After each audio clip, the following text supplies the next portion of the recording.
Hello, so here we are, Father's Day 2024, June 15th, 2 days after Oliver Quinn, Les Jack Randall's 24th birthday. How about that? Well, it's been a while since I've made a vlog entry for you guys, and not that I haven't thought about you, and not that I didn't want to.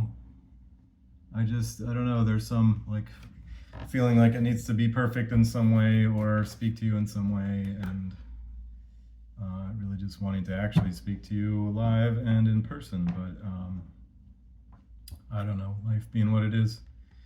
So I should have looked up when the last video was, but I think it's been more than a year. And I've still been living in New York City. I had this wonderful apartment for the last couple of years, so pretty stable and stationary. I had been getting a new apartment each year, and now it's been 10 years landscaping in New York City.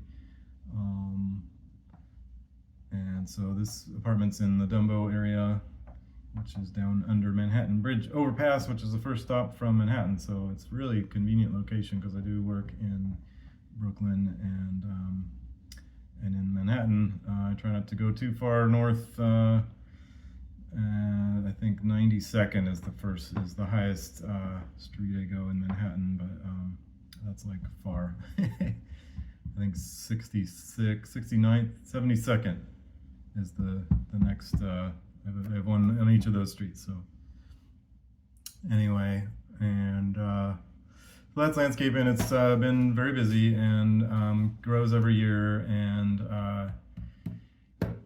I'm not the best with people, as you may imagine, and certainly blew it with your mom over and over repeatedly, and with each of you, I suppose, since you're not talking to me.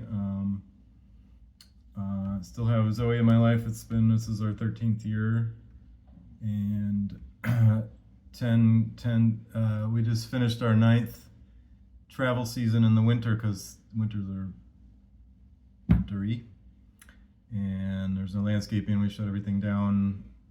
The irrigation systems, we blow the water out to protect them from freezing. So and then the plants stop growing, and it's cold, and there's no work. And I mean, I guess I could do other stupid things, but I've been landscaping my entire life. Have a Master of Science degree in agriculture from the Ohio State University, as at least Talia may recall, having been there for that. And then being from California, also like Talia, having been born there, my same hometown, Santa Rosa.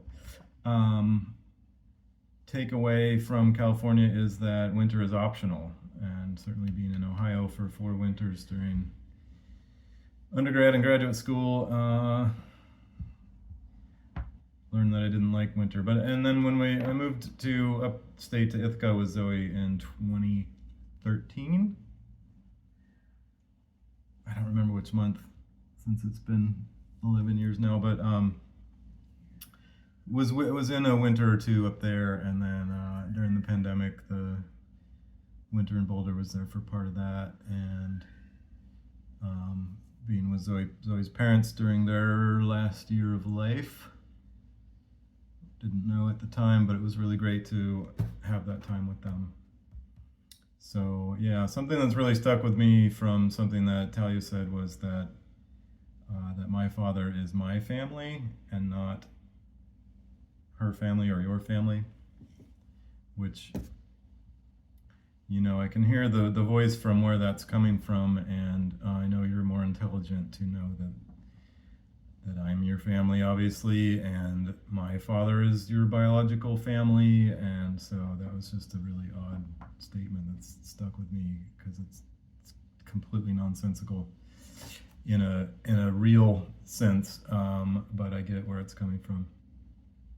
And that's unfortunate that you're not having that relationship with your grandparents, because they certainly love you and miss you, and I can see where I haven't fostered that connection, uh, but and it's also not completely my fault. You're 24 years old and you're 30 years old. Talia's 30, Quinn is 24, and you're adults. So it's really up to you what your life's about, who you want to associate with. If you don't want to associate with me, fine. Also, I've been to 116 countries now, and got to do something in your absence to fulfill my life, and that's things I've always wanted to do. So if there's anywhere in the world you're curious about, I've probably been there, and I'm curious about where in the world you've been. I'd love to hear the music you're playing. I'd love to hear what's going on with you. And that's part of what's known as parental alienation, that parental alienation syndrome, where your mother has a certain idea of her own and control features, and is putting those out and making us all suffer because of it. So, or maybe you're not suffering, just we're at effect of that psychology or ideas or beliefs. I've certainly been willing to forgive and have at various points, and when I have come back fresh, I get met with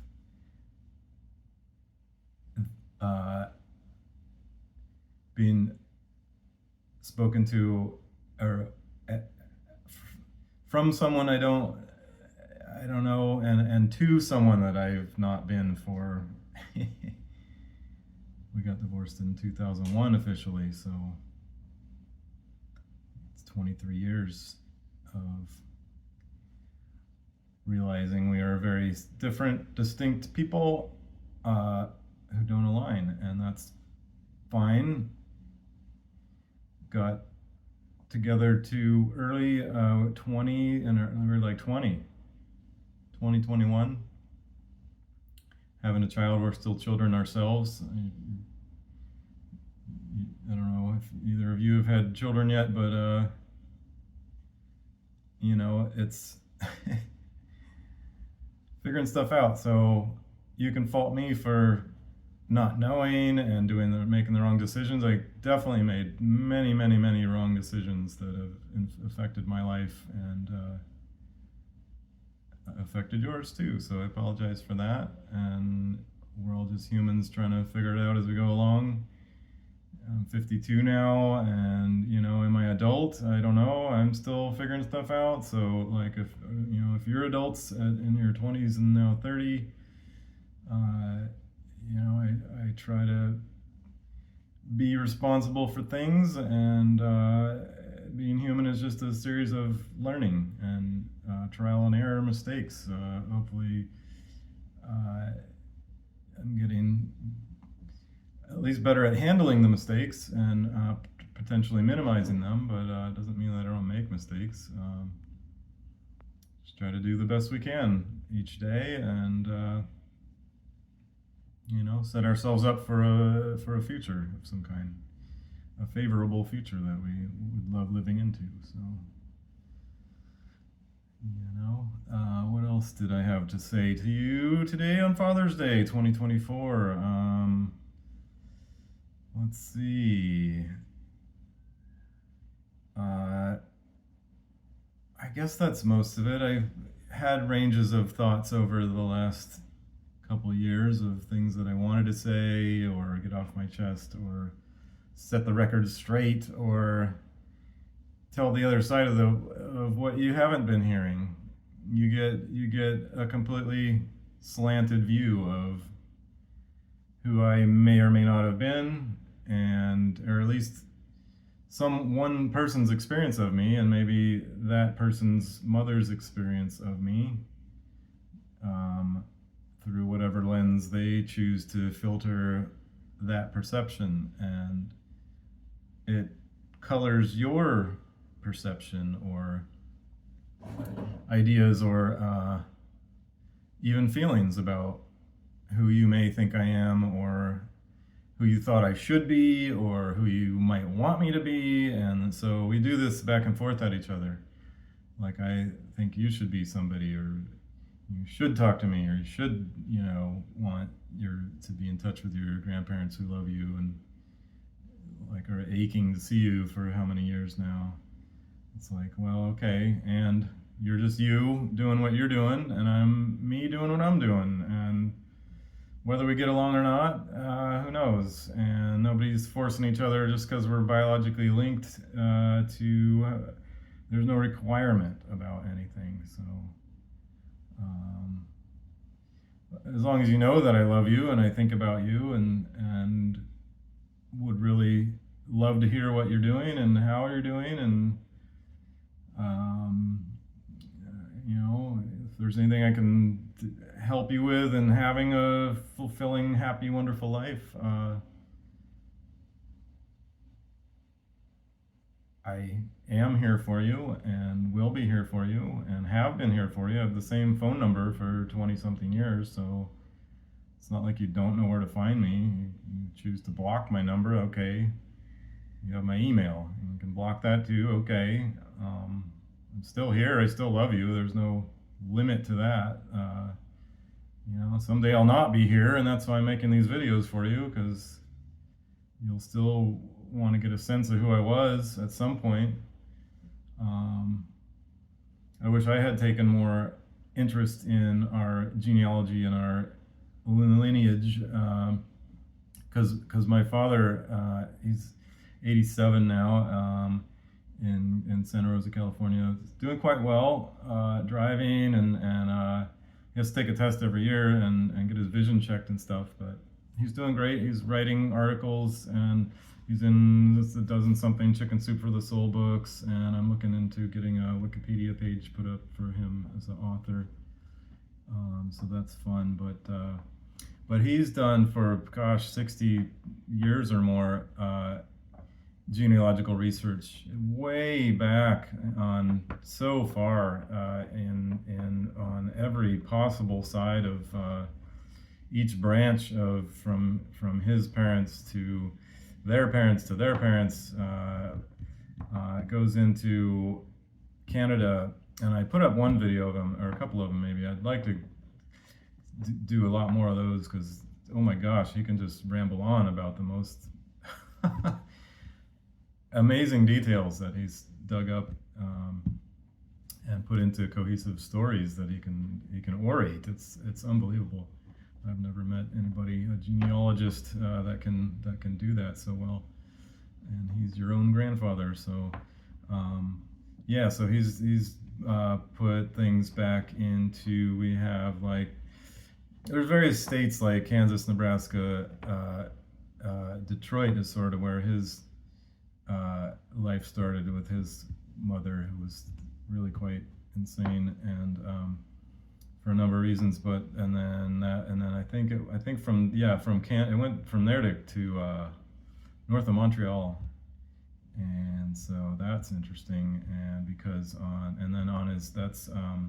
his mother's side, because his father's side came through into Pennsylvania, coal miners from Slovenia, where I think I may have posted that video. I went and visited outside of Ljubljana, is the capital of Slovenia. I went and visited the actual land, because your grandfather Les Jack put me in touch with his genealogist, who was helping him find details about the Les Jacks from Slovenia.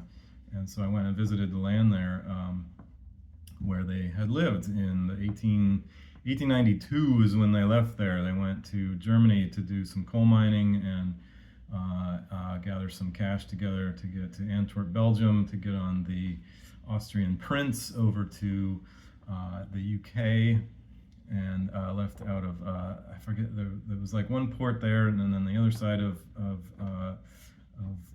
Britain is Liverpool, where they got on the British Prince and steamered over in 1893, and they landed May 10th, in Pennsylvania. So that's where Anton Anton Jr. and there's a few other people involved. But so that was boy, what would that make it for you? Because it was my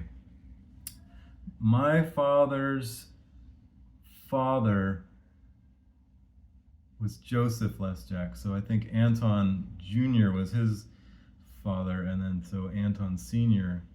was the next in line. So that's like I don't know, there's some greats in there, you can count them up. And so that's some lineage, some direct lineage there of where the Lesjak name comes from, which we've all been left with. And, for better or for worse, whatever you want to do with that. It's been an interesting 52 years having that name, and I don't, like Quinn, maybe I don't really know what else to do with it. And Talia Page, like, you chose a different one. Fine, it's your life and your time here, which we have like now in this iteration. So your happiness is your happiness. Create it. It's up to you.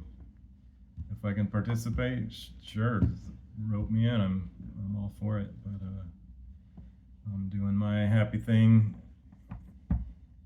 on my own, apparently, without you right now. So, yeah, Brooklyn's an interesting place. I wouldn't have chose it necessarily, but maybe that's a good story. That how I got here was,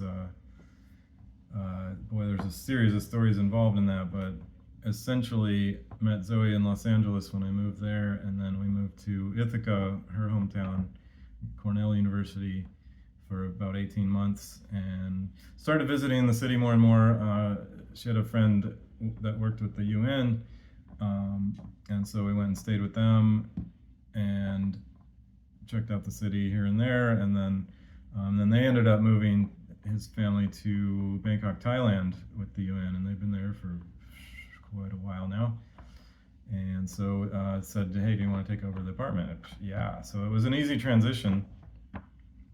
And then I was like working in restaurants in Ithaca. Like, it was hard to find jobs, and so I was working for like $8.25 an hour in 2013 for Chipotle for 8 months, just doing something. And there was nothing to do in that town, so it was actually ended up being I could pay back some debts and live on that pretty good, pay rent.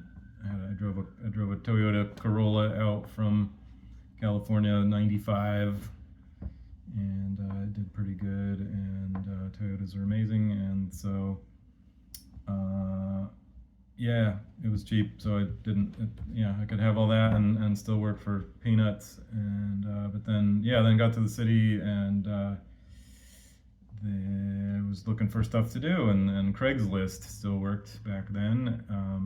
Found some garden jobs and some landscape clients, and sort of snowballed from there.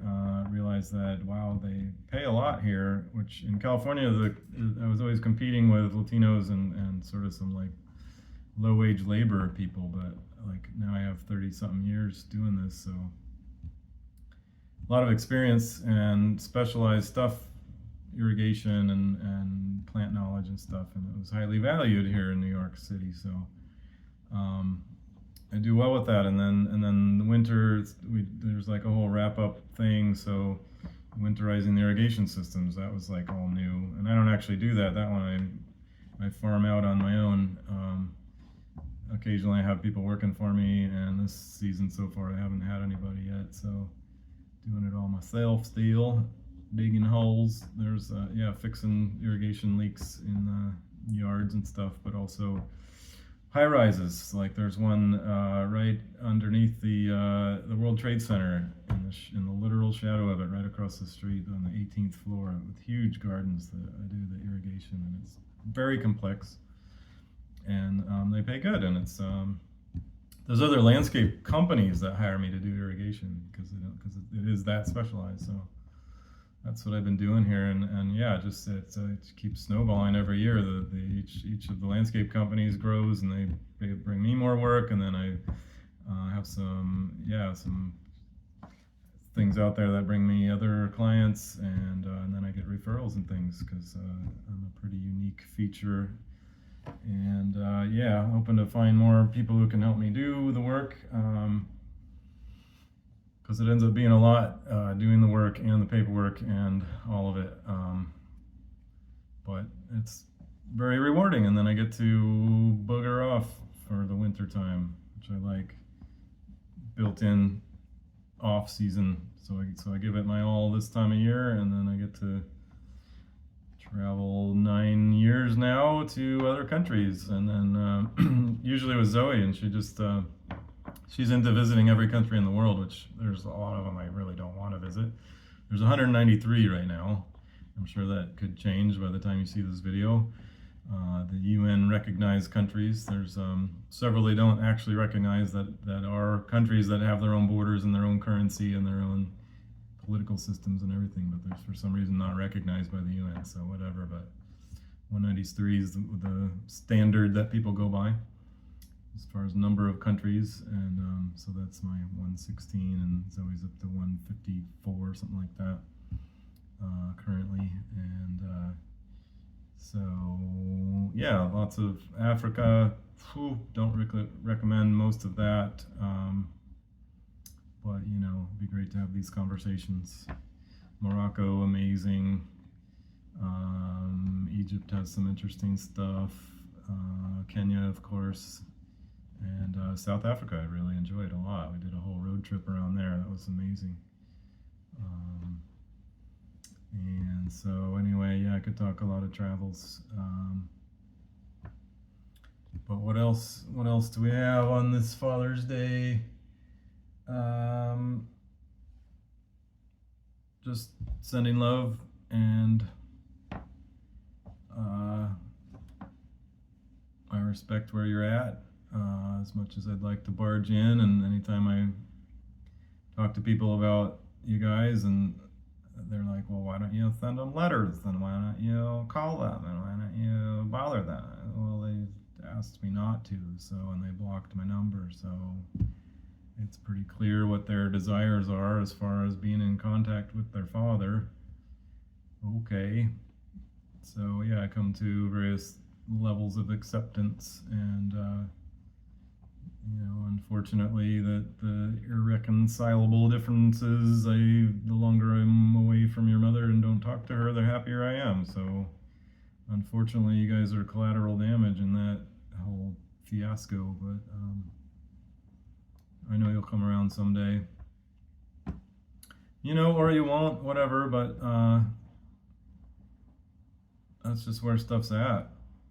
And it's taken me a lot of years of depression and beating myself up, and how do I deal with this, and why don't they want to talk to me, and blah blah blah blah stories that I made up without any kind of interaction about it. So it really took a lot of coming to just letting it go and just letting it be and living my life and not being affixed or attached to whatever it is that you're wanting or about, or, you know, as curious as I am, we're currently not influencing or affecting each other's lives directly. I think there's indirect effects from not being in communication. And I wonder what those are. I wonder how that impacts you. I wonder how the lack of access to your father, not that you don't have access, the influence you've had to choose to attain the perception that you shouldn't, or that you had to choose sides, or that it would be damaging, or that it would anger someone to not be, or if you were in touch with your father, that someone would really have less love is always kind of what I've thought is the what's behind that the competition of that I do actually genuinely love you, and that I don't have that for what appears to be creating itself as the other side of something, when it's like, no, we're just all humans alive on the planet. I don't know. I take a larger view. I have a lot of very different views. I'll just say that. They do get me in trouble sometimes with people that can't think for themselves, or choose to not, or just have blinders on about what appear to me to be realities, but I've been a lot of places to see a lot of realities, and I think a lot of people are very limited and afraid in their choices in daily life, so I have to choose who I speak out to about certain things, and certainly some people freak out and run away, and that's fine, because I prefer people who are more expansive. It's really difficult to try to have conversations that are so confined and so constrained. It's one of the reasons I left California. Was I felt constrained. I felt limited. I felt I wasn't inspired to have larger action in my life. Like, I was doing gardening there, and it would just sort of shut down in the winter, and then I'd be like, I only made the money that I made during the year, and that ran out quickly. And then it was winter, and then there wasn't any work, and I was depressed and broke, and couldn't go anywhere, and I don't know. I thought I couldn't. That was the constraint. Like, there's probably a lot of things I could have done, but I felt the constraint, and then. So more of the story. My real instigation for, like, why did you move to LA? That was where the story came. I backed up to there, coming to New York State and New York City. The backstop was moving from my hometown Santa Rosa to Los Angeles in 2012, 12 or so, 10, 11, 12, was that in 2008, 9, 10, 9. It gets fuzzy over 10 years maybe, but the instigating event was I was living at 1001 Fresno Avenue in Santa Rosa, which I don't think either of you ever visited. No. Talia visited before that in Sebastopol. No, I was there from like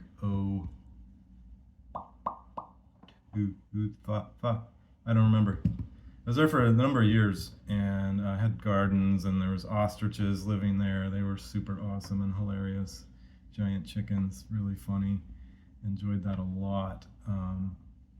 Yeah, all kinds of gardens and food things, and it was really a pretty relaxed scene, semi-rural, right in between Santa Rosa and Sebastopol, so it was situated well for work and for social stuff.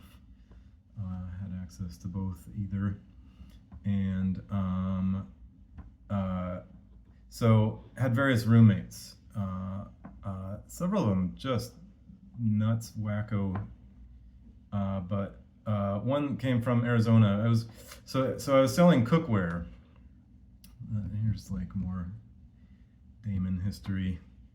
Was selling. So how did I even come across this? I went to.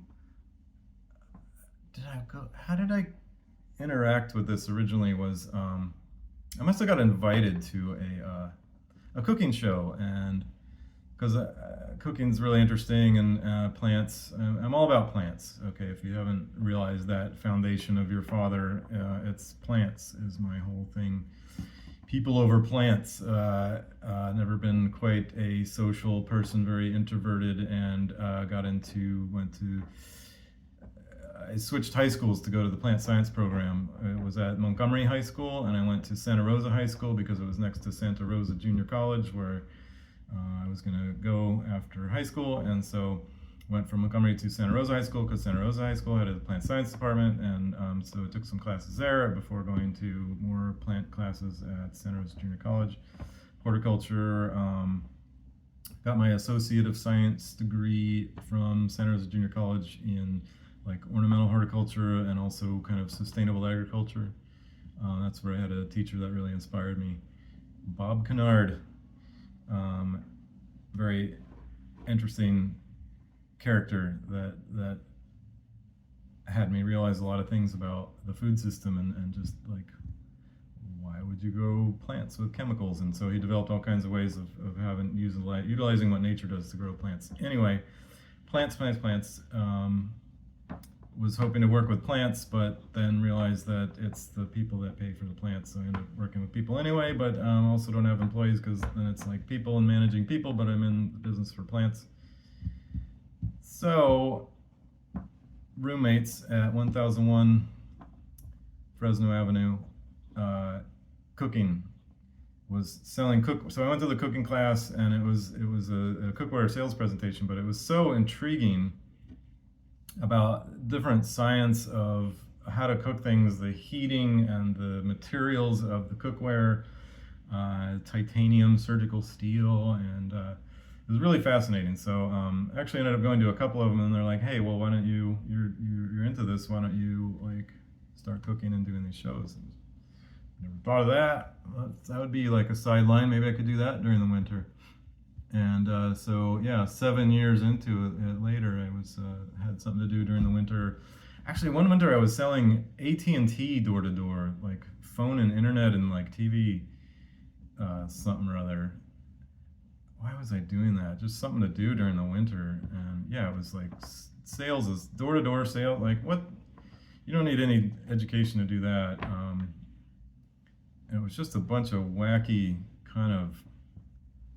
It was so bizarre, but I did end up like getting an award for the most sales one of the weeks, and I probably should have called it there, but did that for the rest of the winter, I suppose. And anyway, that was one winter. Did a lot of different things. Also spent a couple of winters just starving and depressed. Don't recommend that. But the cookware, number of years. It was really fun. I really liked the information. I got to meet a lot of people. My sales numbers were not so good, although, I switched companies because there was a new one that had the same titanium surgical steel, but a different kind of, I don't know. I grew weary of the salespeople from before, so this other company, it was pretty good for a while, and I did get a sales award there, which my dad has mounted on his wall of achievements from his children. And why was I talking about cookware? So the guy from Arizona came up to be selling cookware with the first company I was with. Salad Master is the name of that one, and Nutra Ease was the second one. But so he came up to work with Salad Master, and I guess that's one of the reasons I left there, because so he was there and he was awesome, and he was like looking for a place to live, and we had a room open. So I'm like, all right, Kevin, you're a cool guy. And he was like an actual trained chef from Cordon Bleu, very talented guy, very funny guy, hilarious. We laughed a lot and did a bunch of cooking shows together. But so he was living at the house there on 1001 Fresno Avenue for a year or more, 2 years. And so yeah, one evening we go to a cooking show. He's being my assistant and like taking care of the background so I can do the presentation, dishes and prepping some things, veggies and whatnot. So then we do the whole presentation, and it goes okay, but it's kind of this weird Christian group, and so we pack up and we're heading out of there, and I go to get I had a blue Toyota pickup at that point. It was like a 93, I think, and the truck, the year was about 2000. Oh, I just said like 9, I believe, 8, 9, 10. And so I pull up and I load the things in, and he kind of helps me, but then he goes down on one knee and has this like weird look in his eye, and I'm like, Kevin, are you all right? And he kind of goes, no, and he didn't say anything. He just sort of shook his head with this weird look in his eye, and he was like down on one knee, and then he like lays down in the driveway at this just after we finished the cooking show, and I'm like, what Kevin? What's going on? Like, okay, very funny, get up now. Or like I had no idea what was happening with him, and like there's nobody else around, and I like get down with him and like my hand on his back and like talking to him, and he has this like breathing is kind of like mechanical. Like, well, he's still breathing. Like, what's going on here? And then I'm like, I don't know what to do, and I've never called 911 before, but if like that's the only thing I can think of to do. So I call 911, and he's like not really breathing now, and they're like, well, talk to me through pumping on his chest, and I'm like, wow, this is serious, because I've never had to do that before either. And then the ambulance gets there a moment later, and they're a bunch of big guys are like, I can't even see what they're doing. They're pumping on him, and apparently they were like injecting him with adrenaline and stuff, and they put him on a stretcher and haul him off. I'm like, what just happened?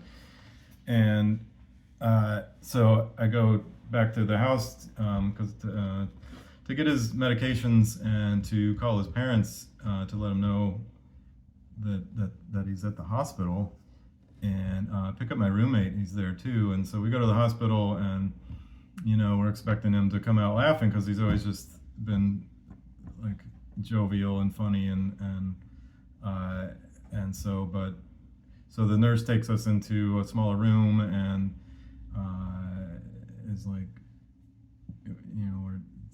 I forget what she said, and then I think she left for a little bit and then came back and then is like, so Kevin is expired. I was like, expired? What the? So I was the last person with Kevin, and he is dead. So Kevin died like right there when I had my hand on him, and he's like, I'm talking to him and he's there, but he's like dying, and now, but he's dead. So I witnessed Kevin die, and Kevin's like 42 and I'm like 38 or something like that. And so watching somebody die right in front of me unexpectedly, and the doctor comes in later, and it's like, what happened? Is there any way to know? And he's like, well, we injected him with adrenaline like 6 times and just no response. There's the sheaths around his heart that are supposed to have blood just weren't circulating or something like that. And so I don't even know what you call that. Talia might know with her nursing background. I'm sure he might have even said the name for it, but I was just like shocked. And then for like, I guess even still, it's been, what is that, 08 to 24 is a long time, 16 years, and I'm still, it was just, for the next couple of years, I was just, my head was like we can just die and that's it, and what have I been doing with my life, and what did I want to do, and like why am I still in my hometown, and just like deep soul searching of life is now, there's no other life.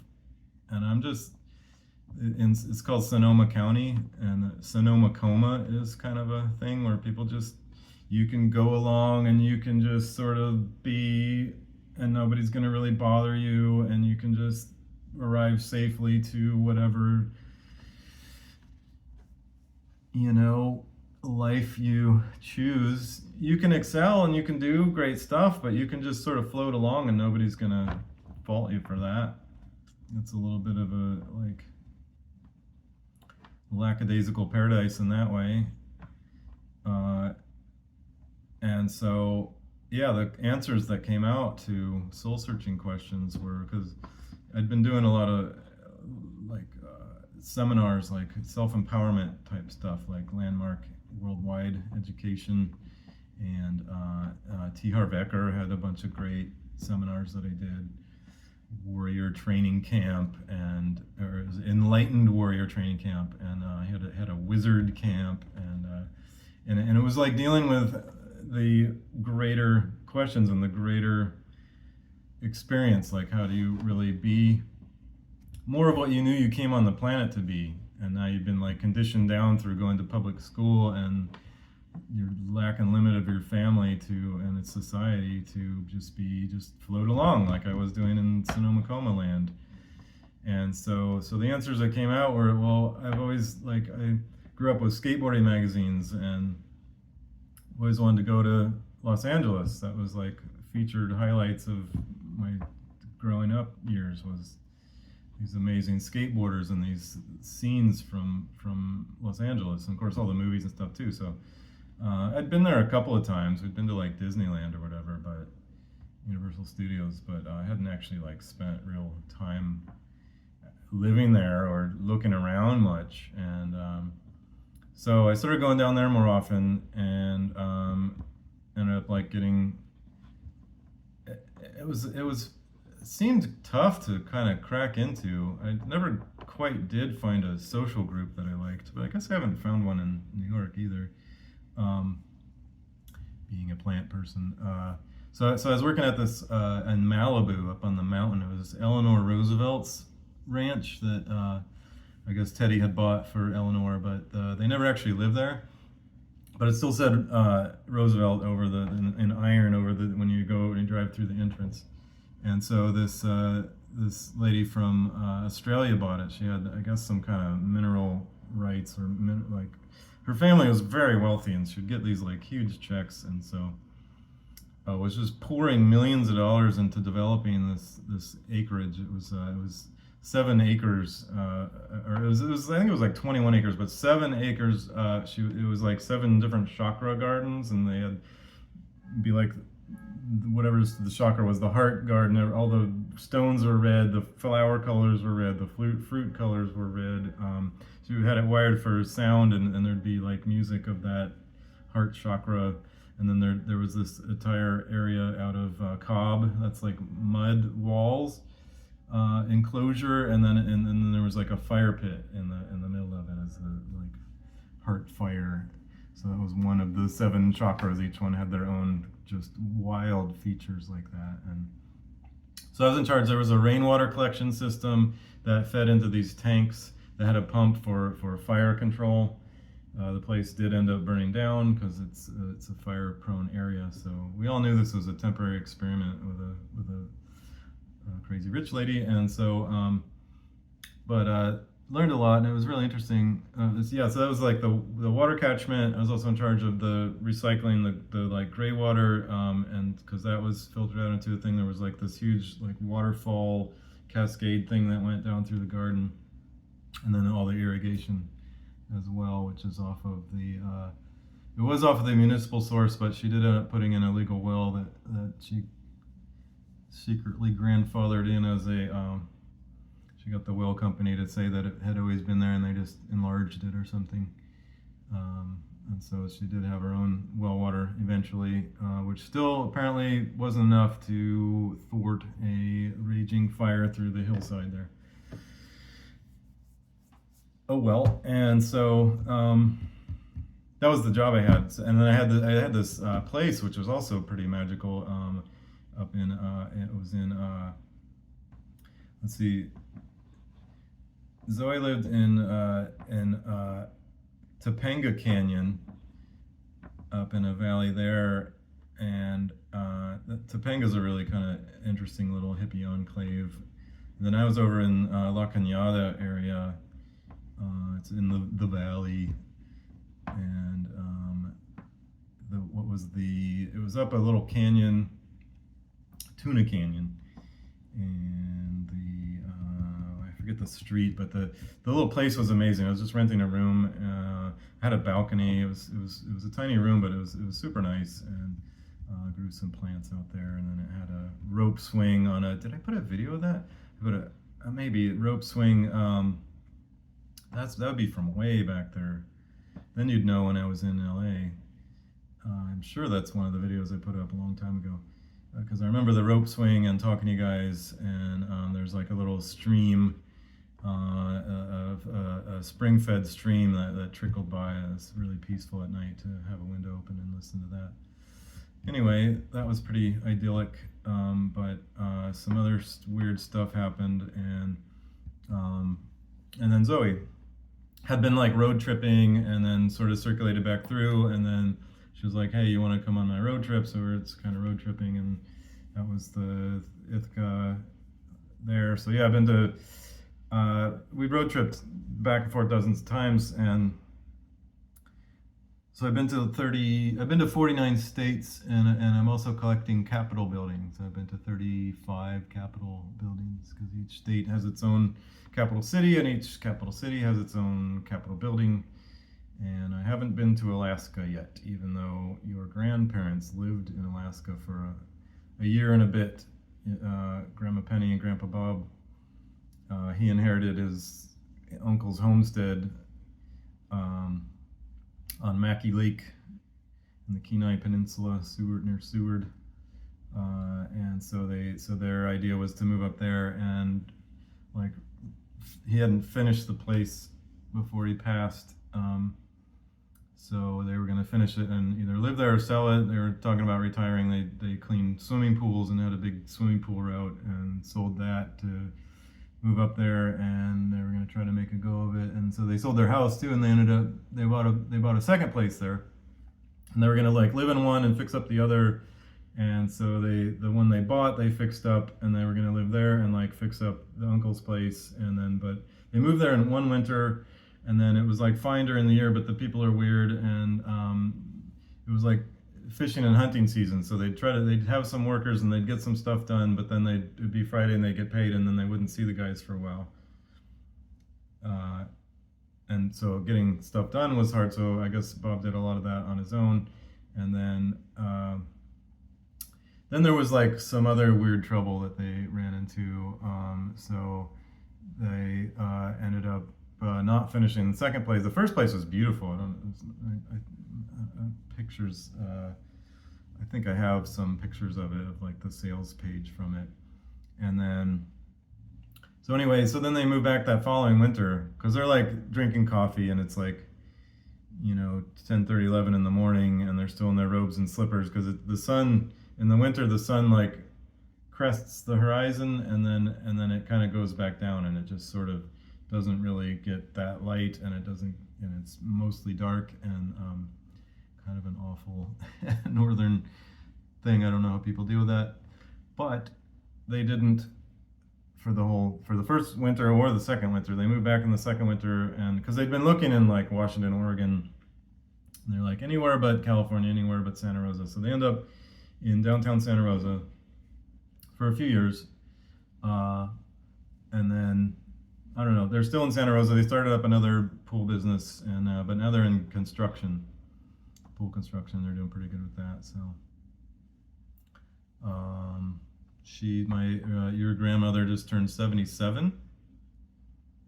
Grandma Penny, And Grandpa Bob, I think, that makes him about 65, 6, 7, 8. It's later 60s. And they love you and miss you as well. But that's where they're at now. And my story, yeah. So that linked from instigating why I moved across country, which you may or may not have been curious or wondering about. I'm curious and wondering if Quinn finished LA College of Music.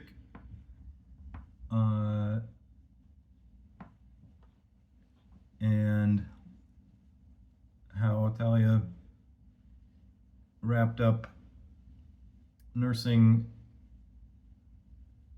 and the PhD program at Columbia. I don't know if you guys are still here or what transpired after the pandemic. So maybe we'll find out someday, and maybe we'll not. Who knows? The mystery continues. So that concludes this installment. And I'm just sending you love, and that's what I got. Lots of love. Happy Father's Day 2024.